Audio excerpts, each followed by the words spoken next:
શિક્ષણમાં પરિસ્થિતિ એવી આવતી જાય છે કે ન્યુસન્સ વેલ્યુની વેલ્યુ વધી ગઈ છે અને વેલ્યુની વેલ્યુ કરવા માટે થઈને આખી એક રામકથાનું આયોજન કરવું પડતું હોય છે.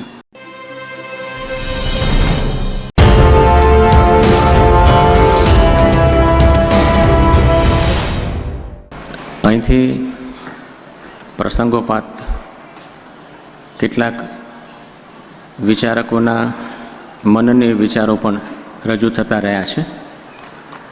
આજે આપણી વચ્ચે ડૉક્ટર ભદ્રાયુ વછરાજાની એમના વિચારો રજૂ કરવા પધારવાના છે. ભદ્રાયુભાઈ વિવિધ વર્તમાન પત્રોમાં કટાર લેખન કરે છે અને એમના વિવિધ ક્ષેત્રના વિચારોથી આપણે સુપરિચિત છીએ.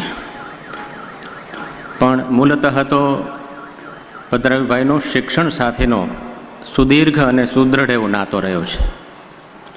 જુદી જુદી કોલેજોમાં અને સૌરાષ્ટ્ર યુનિવર્સિટીમાં પણ વર્ષો સુધી એમણે એમના અધ્યયન, અધ્યાપન અને માર્ગદર્શનનો લાભ આપ્યો છે. અને છેલ્લે આ લોકભારતી યુનિવર્સિટીના પ્રથમ કુલપતિ તરીકેની જવાબદારી સંભાળીને પણ ભદ્રાયુભાઈએ 1 વર્ષ સુધી આ લોકભારતી યુનિવર્સિટીના વિકાસ વિસ્તારમાં પણ મૂલ્યવાન એવું યોગદાન આપ્યું છે. હું ભદ્રાયુભાઈને વિનંતી કરું એમના વિચારો રજૂ કરી.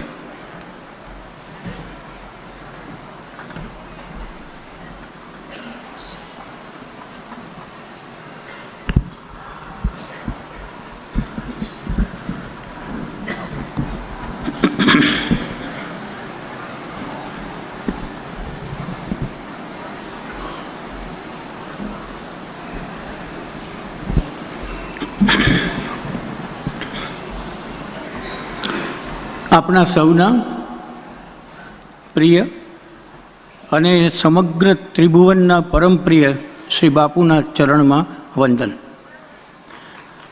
આપ સૌને જય સિયારામ. ધન્યતા એ વાતની અનુભવું છું કે આ વ્યાસપીઠના અનુગ્રહથી ઘણી વખત મારે આવી રીતે બોલવાનું થયું છે, પણ આજે એક વરિષ્ઠ શિક્ષકના સાનિધ્યમાં એક નાનકડા શિક્ષક તરીકે મારી વાત રજૂ કરવાનો મને લાભો મળ્યો છે. તે બદલ હું આભાર અને અહોભાવની લાગણી વ્યક્ત કરું છું.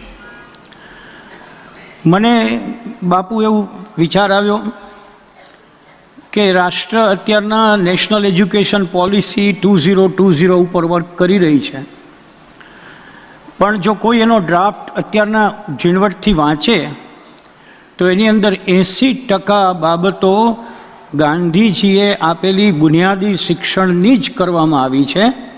કોઈ કારણથી ગાંધીનું નામ નથી લેવામાં આવ્યું, એટલું જ બાકી છે. એ જે મૂલ્યો કે જે એનઈપી અમે અત્યારના ખૂબ વર્ક કરી રહ્યા છીએ એ અહીંયા જીવાયા છે.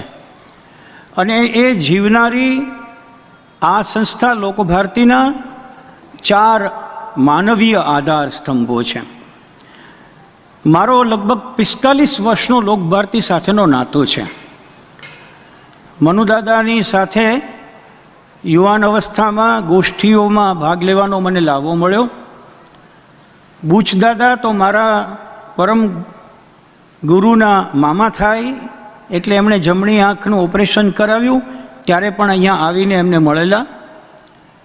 અને અરુણભાઈ સાથે તો એમ કહેવાય કે મારો અતૂટ નાતો છે. બાપુ, આપને જાણીને આનંદ અને આશ્ચર્ય થશે કે મારા જીવનનું પહેલું પુસ્તક મેં લખ્યું એમની પ્રસ્તાવના અરુણભાઈએ લખી હતી. આ ઋણ મને ચૂકવવાનો એક થોડોક લાવો મળ્યો. એટલે આપના શબ્દોમાં કહું તો લોકભારતી યુનિવર્સિટીનું મંગલ આચરણ કરવાની તક મને મળી છે. ખાસ કરીને આપણને ખ્યાલ છે કે શિક્ષણમાં પરિસ્થિતિ એવી આવતી જાય છે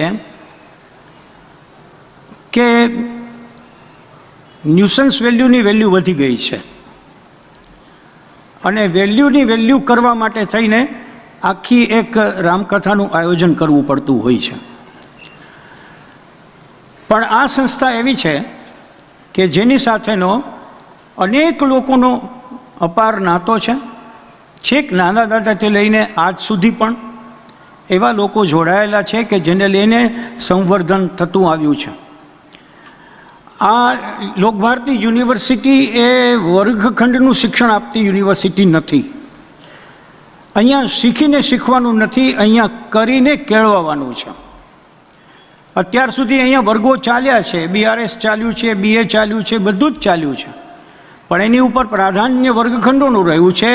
જ્યારે યુનિવર્સિટીની સ્થાપના એટલા માટે કરવામાં આવી છે કે વિદ્યાર્થીઓ ખેતરોમાં જઈને કામ કરે, ખેતરોમાં એ સજીવ ખેતી કરીને અળસિયા ઉગાડે, કુદરતી ખાતર બનાવે, એ ખાતર નાખીને ખેતી કરે, ખેતી કરીને પાક લણીને જોખીને એ ખાડામાં મોકલે અને એનું વેચાણ કેવી રીતે થાય, એટલે એગ્રોનોમી, agro processing, animal husbandry, dairy science, આ બધા કોર્સ અહીંયા લોકભારતી યુનિવર્સિટીના વડપણ હેઠળ શરૂ થયા છે.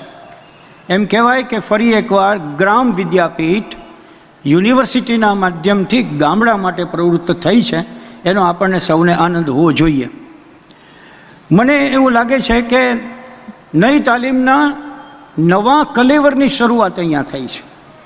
આપણે સામાન્ય રીતે માનીએ છીએ, અરુણભાઈએ પણ પહેલે દિવસે કહ્યું કે અમારી અનેક સંસ્થા બંધ કરશો તો નઈ તાલીમ તો રહેશે, પણ આ લોકભારતી યુનિવર્સિટી એ નઈ તાલીમના નવા કલેવરનો આરંભ છે.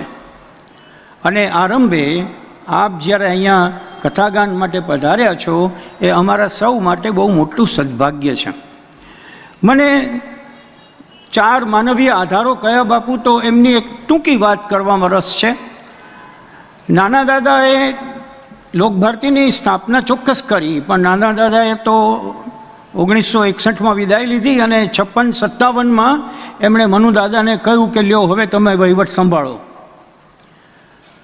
નાના દાદાનો પછીનો જે સમય હતો એ માર્ગદર્શક મંડળનો સમય હતો, પણ આ માર્ગદર્શક મંડળ શબ્દ અત્યારે થોડો વગોવાયેલો છે, ત્યારે બહુ મૂલ્યવાન હતો. એટલે નાના દાદા પોતાના નિવાસમાં, જ્યાં આપ અત્યારના આપનો નિવાસ કરી રહ્યા છો, ત્યાં બેસીને એવા કામ કરતા કે જે કામથી મનુભાઈ, મૂળશંકરભાઈ અને બુચ દાદાને ટેકો મળતો. બહુ નાનકડી જેવી યાદ રાખવા જેવી વાત કે એ સમયે દિલ્હીથી ડૉક્ટર ભાણ નામના એક સરકારી પ્રતિનિધિ લોકભારતી જોવા આવ્યા અને જોઈને નારાજ થયા. એણે એવું કહ્યું કે જहाँ विद्यार्थी पढ़ते हैं वहाँ ही वो सोते हैं, ऐसी तो कोई कॉलेज हो सकती है, यूनिवर्सिटी हो सकती है. લાઇબ્રેરીથી નારાજ થયા, લગભગ એ નારાજના મૂડમાં જ આવ્યા, નારાજના મૂડમાં ગયા. પણ જાય એ પહેલાં આ મુરબ્બીઓ એમને નાનાભાઈ પાસે લઈ ગયા. નાનાભાઈ પાસે પણ એમણે એ જ તોરથી, સરકારી તોરથી વાતચીત કરી, પણ નાનાભાઈ તો નાનાભાઈ હતા. એમણે પણ કહ્યું કે આપકી બાત સહી है, जहाँ बच्चे पढ़ते हैं वहाँ सो कैसे सकते हैं, ये अच्छी बात नहीं है. आप सरकार की ओर से जो भी ग्रांट मिलती है वो वापस ले सकते हैं, आप जाके ऑर्डर करवा दीजिए, हमें ग्रांट नहीं चाहिए. और हो सके तो यहाँ के जो मकान बने हुए हैं वो भी सरकारी ग्रांट से बने हैं, यहाँ से उनको उखाड़ के ले जाइए और दिल्ली में डाल दीजिए. My dear friend, at that time Nanabhai was not the head of the institution. પણ એક વડીલ તરીકે નાનાભાઈએ દિલ્હીના એ ડૉક્ટર ભાણને એવી રીતે સમજાવ્યા અને ભાણે જઈને દિલ્હીમાં રજૂઆત કરી. એ વખતે શિક્ષણ મંત્રી શ્રીમાળી હતા, એમણે અફસોસનો પત્ર લખ્યો, નાનાભાઈની માફી માગી અને કોઈ જ કોર્સ બંધ નહીં કરવામાં આવે, સરકારી સહાય ચાલુ રહેશે એવું એ પત્રમાં એમણે વિશ્વાસ બંધાવ્યો. આ માનવીય આધાર સ્તંભ.